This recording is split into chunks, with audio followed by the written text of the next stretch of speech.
नमस्कार फ्रेंड, मैं हूँ काजल राघवानी और आज एक बहुत ही दुखद घटना घटी है हमारी इंडस्ट्री में। हमारे भोजपुरी के महान म्यूज़िक डायरेक्टर जो कि बहुत स्वीट थे, बहुत अच्छे इंसान थे, वो आज हमारे बीच नहीं रहे हैं।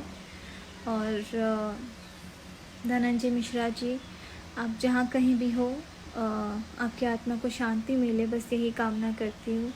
और बहुत बहुत वर्क करना था आपके साथ, बहुत इच्छा थी और इस लॉकडाउन के बाद पर वो इच्छा अधूरी रह गई।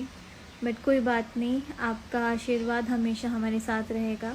और बस यही कामना करती हूँ कि आप जहाँ कहीं भी हो खुश रहें और आपकी आत्मा को शांति मिले और भगवान आपके परिवार को इस दुख की घड़ी से उभरने की हिम्मत दे।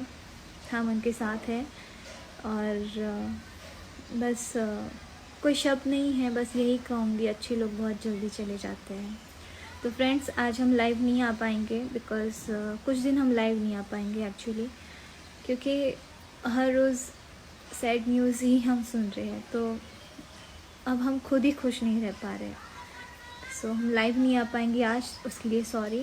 और प्लीज़ आप प्रे करिए कि वो जहाँ भी हो अच्छे से उनकी आत्मा को शांति मिले और उनके परिवार को इस दुख की घड़ी से उभरने की हिम्मत मिले। Thank you. बस एक ही बात कहूँगी कि दुनिया में सिर्फ प्यार बांटिए, नफ़रत नहीं, क्योंकि कल हो ना हो। Thank you so much. प्रणाम।